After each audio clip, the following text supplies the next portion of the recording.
Hello, and welcome back to the channel. As most of you know, I'm Topher. And for those of you who don't know and just randomly decided to click on my video, welcome to the channel. I'm Topher. Thank you for stopping by. So we're here to do a reaction, and we're diving back into the Untamed. We're diving into episode 27, 26.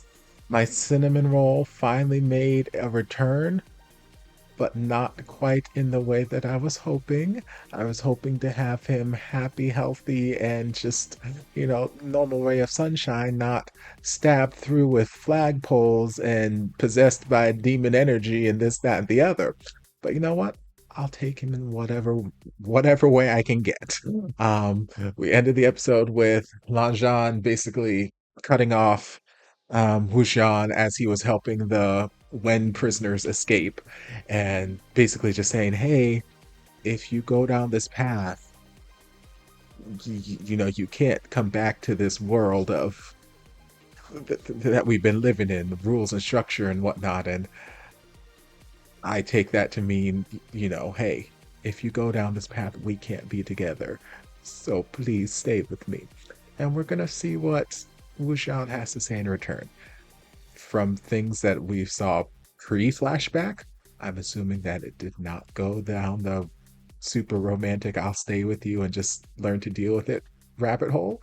I think we're going down the other path, so we're just gonna see.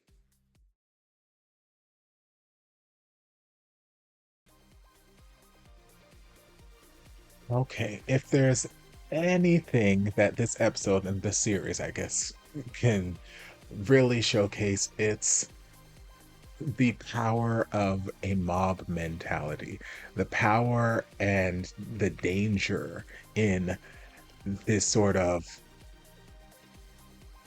mob mentality. Because, like, watching that scene where all the clan leaders were meeting in the banquet hall. And well, first let's backtrack. We started off with the absolutely stunning, gorgeous, beautiful cinematography that was the opening scene where we left off last time, with Lanjan confronting Wuxian and the rest of the Wen clan prisoners. The soundtrack, the camera work, the coloration, the rain, the acting, the look in their eyes, the conversations that they were having with each other without words. Yes, they were having very poignant conversations with the words they were saying, but like, just the looks in their eyes, the glances towards each other. And even when we were flashing back, when Wuxian's like, "Don't you remember the promise that we made together?" They flash back when they were praying, and he's like, "I hope that I get to fight evil for a very long time." And Lanshan just like glanced over at him. It's like, just he the actor has done such amazing work at just speaking so much with his eyes. Because for the longest time, for the first maybe like third of the series, Lon Jon has been such a stoic character. He has been such a stoic, reserved, show no fear, show no anger, show no sadness, show no happiness, just blank slate kind of character. And you really have to read between the lines. You have to read his actions to really see what he means, what he's feeling. And as the series has gone on, he's become more apparent with his affection towards Wuxian, with how he feels about him, how much he cares about him, to the point where like his brother's like, "Yeah, you want to bring someone to the cloud recess and hide him away?" I don't think he's gonna go for that, but okay. Like, brother knows exactly who he's talking about. His brother is like the biggest shipper in the world, trying to ship them together. Like, he has done such an amazing job of conveying his emotions without outwardly like showing it on his face. And this is no different. His acting is so both of their acting incredible. So you're seeing so many just unspoken words happening on the screen whenever the director chooses to do a close-up of their faces. Their faces are saying everything, absolutely everything. I have not read the novel, I've not read the source material, but I don't need to read it in order to know the words that are not being said right now. Like, it is so apparent, it is so obvious. Like, granted, I'm going to read the novel once I finish all this stuff, and once I finish This reminds me, I need to get back to my semantic error readings. So I got to finish my semantic error readings, got to finish this, and then I'll go back and read that novel too. Um, but without having read the novel, I can see the story unfolding. I can see the story in their eyes, and it is beautiful. Oh God, they're so good, so good. The entire opening scene is just stunning. The soundtrack, the camera work, the different angles the camera was taking, focusing on Lan Zhan when he was by himself, dropping down the umbrella. We had like three different shots of him putting the umbrella to the floor, and then the camera just kind of circling him and shooting him from above, shooting him from the side, from below. Like there's just so many beautiful things about it technically, and then you bring the actual acting into it, and it's just absolutely gorgeous, stunning, stunning, stunning, stunning, stunning. So Wuxian leads them to the burial mounds, and that's where they're making their new home. And they're like, "Can we stay here?" And he's like, "I lived here for 3 months, so it'll be fine." And it seems as though, from what we saw later in the episode, perhaps yes, it could be a livable place. Not my first thought that I would go, but it seems as though that hostile energy, at least it doesn't seem to be bothering them right now. Yes, it seemed a little windy and blustery and kind of like, oh gosh, this doesn't seem like a place we should be when they first got there. But then now they're gardening, they're building this, that, the other, and it seems just like any other place. So maybe Wuxian did something to dispel the spirits. Maybe him having the tiger seal, maybe all of that energy is in that seal or in his flute and whatnot, so it's no longer in the grounds, in the burial mounds. Who knows? Maybe there's lots of reasons why they're able to live there, at least momentarily. Um, but then we hop over to the not courtroom, the banquet hall scene with all the clan leaders. And like I'm saying, it's such a mob mentality because it does not matter who steps forward and says A, B, C, D, E, F, G in defense of Wuxian. It does not matter what evidence they present. It does not matter what good reasoning was behind all of these actions. It does not matter because the person up top has already made up his mind. Wuxian is the bad guy, and he has spread that narrative throughout the pretty much the rest of all of these clans, and they are just, rather than thinking for themselves and um trying to think of it logically, like, okay, I know this is what you're saying, but it doesn't make sense, blah blah blah. They are just accepting it. They're like, yep, that's fact. And it feels like such a commentary of our political landscape. Yeah, that sort of mob mentality where it's like, hey, it doesn't matter what anyone says to the contrary, they've already made up their mind that Wu Shan is the enemy and that they need to stop him. And what is the Jin leader's real goal here? He wants the tiger seal. That's it. Wu Shan could live, Wu Shan could die. If Wu Shan had handed over the tiger seal before he went off to go rescue the Wen prisoners, do we think we'd be having this big uproar here? Probably not, because he would have the tiger seal and he'd be fine. He wants whatever the powers of the tiger seal. Yes, he claims that he wants to destroy it. Do I believe that? No, he is seeking power. Just like Wen Rohan, just like Wen Cao, just like all of these other people, they're power hungry. So his goal right now is to get Wuxian and this tiger seal. So he is using all his powers of manipulation and that mob mentality to accomplish his goal. So it does not matter what anyone else says to the contrary. They've already made up their mind. Wuxian needs to be stopped. He needs to be dealt with, and we need this amulet or this um, seal. That's that.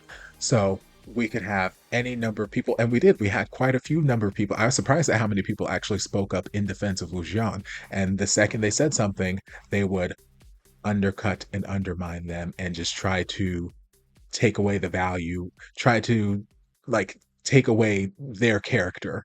And basically, what you're saying doesn't really matter. Yes, you're defending this, and it might be a good point, but it doesn't matter because it's coming from you, and you are this, that, and the other. So, like what was his face?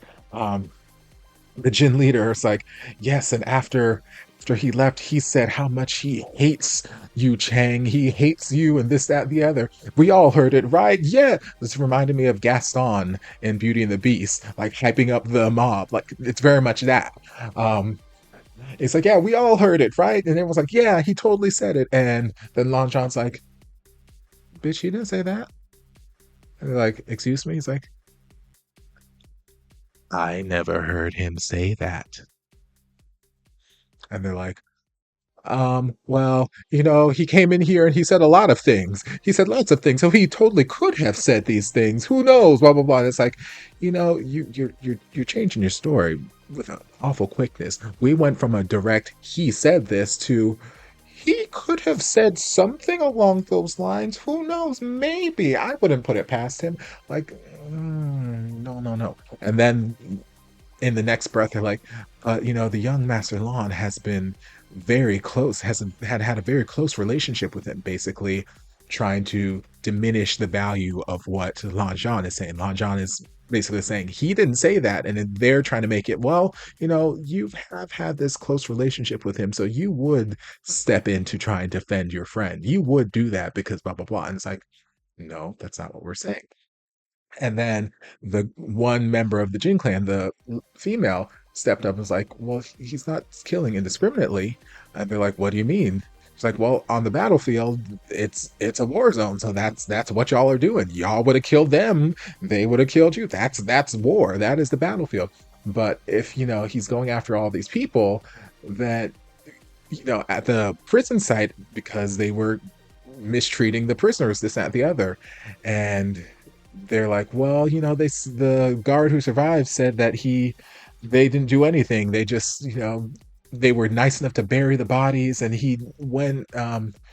Wei Ning only died because he fell off a mountain, this, that, and this. And she's like, well, of course he would say that because he doesn't want to get punished. Duh. And they're like, well, basically saying that her opinion doesn't matter because she's got a guilty conscience. And she's like, a guilty conscience for what? And we still never got an answer to that question. Some other woman from the clan, she's like, I am so ashamed to have someone like her in my presence, in my clan's presence, this, that, the other. And she's like, okay, you guys are all right. You guys are louder. You guys are louder, and that must mean that you guys are right. Well, you know what? That's fine. I ain't got time for this shit. I'm leaving this clan. And didn't affect them in any way, shape, or form. They didn't care.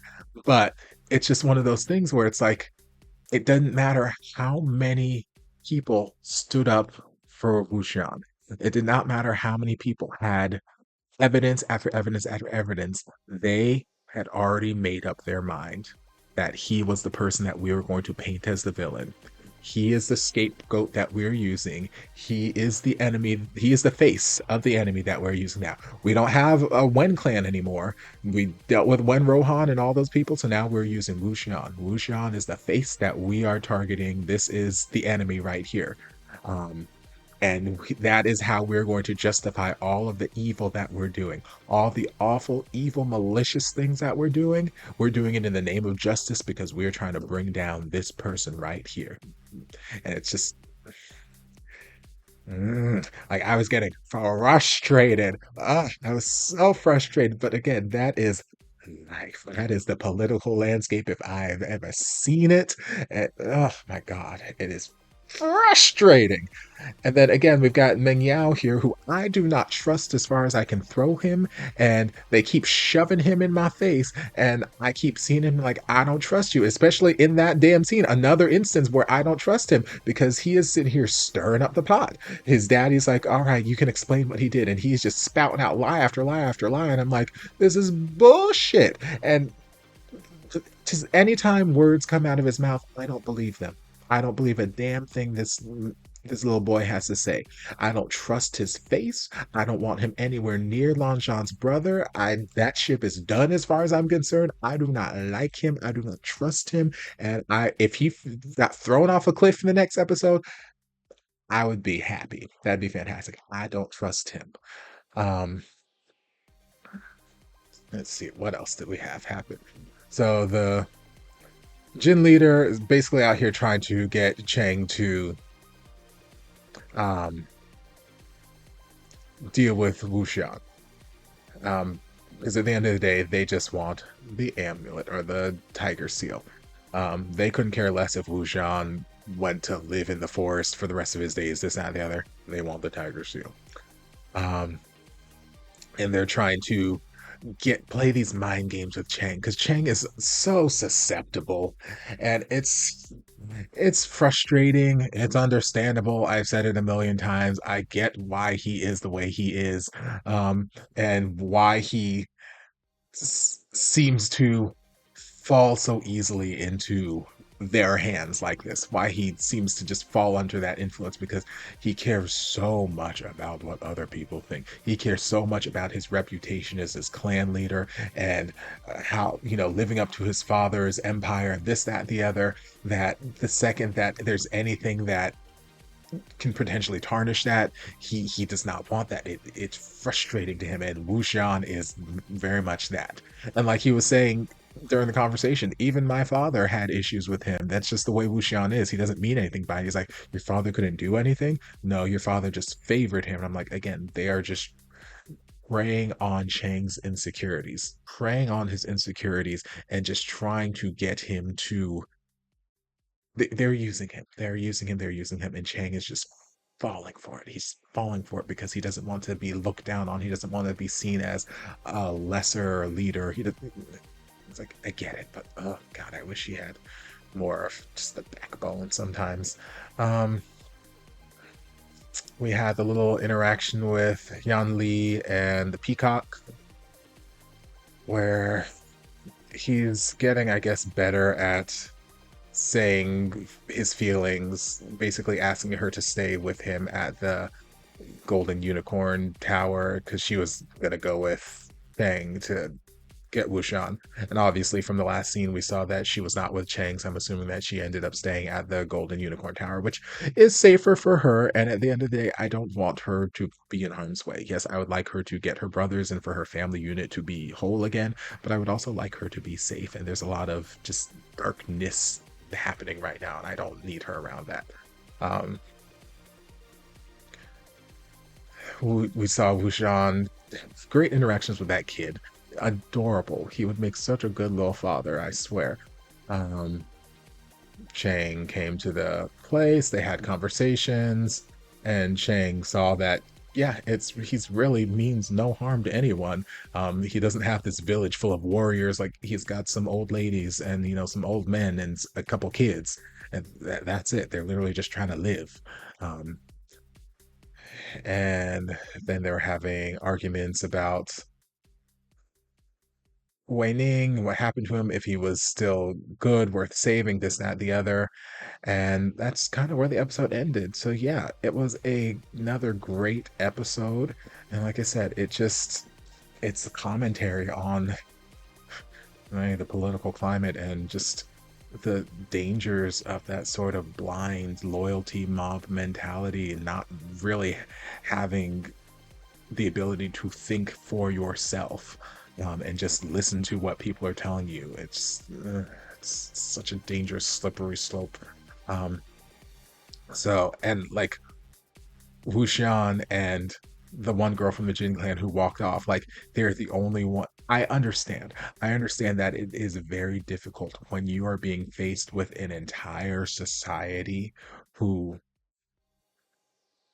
does not want to accept your point of view as a member of the LGBTQ plus community who has to live with that on a daily basis. I understand what it's like to live in a society that does not want to accept you or accept your way of life or your way of thinking, this, that, and the other. And I know sometimes it can be difficult to stand against that, especially when you feel alone, when you feel so outnumbered, when it is just you, and then you've got all of these other people in a room who are basically going against everything that you're saying. I realize how difficult it can be to stand up and, but Wuxian and the girl who left are pretty much the only ones who are doing that. Like, hey, you guys are saying y'all are doing this in the name of righteousness. Well, your righteousness blows. Your righteousness is ass. You need to stop this blind loyalty, rote memorization of rules, this, that, the other, and like actually think for yourselves. Think logically about the things that you are doing. Um, and Lanjan is kind of teetering on that right now, which is why his uncle, I think, um, is like lecturing him so hard because his uncle wants him to stay on the path of righteousness and stay with the rules and this, that, and the other, everything that he's been brought up to, learn and know. And Lanjan, through his experiences with Wuxian, it's like, yes, this is what I was brought up to believe, but he's starting to kind of sort of think for himself a little bit, and it's like, oh, I don't know what to do. So I understand it can be very difficult to just stand up and say no in the face of all of these people who are opposing you, but sometimes someone's got to do it or else nothing's going to change. So Fujian is out here doing what he got to do to try and bring about some kind of change, but we will see what the next couple of episodes take us. I hope you guys enjoyed this reaction. If you did, don't forget to like, comment, subscribe, share, turn on notifications to be notified when all my shenanigans get posted. If there's anything else you'd like me to react to, be sure to leave it down in the comments. I'll get to it as soon as I possibly can. If you'd like to support the channel in other ways, you're more than welcome to join us over on Patreon. Don't have to, but you're more than welcome to if you want to. I'll see you guys in my next video. Love ya.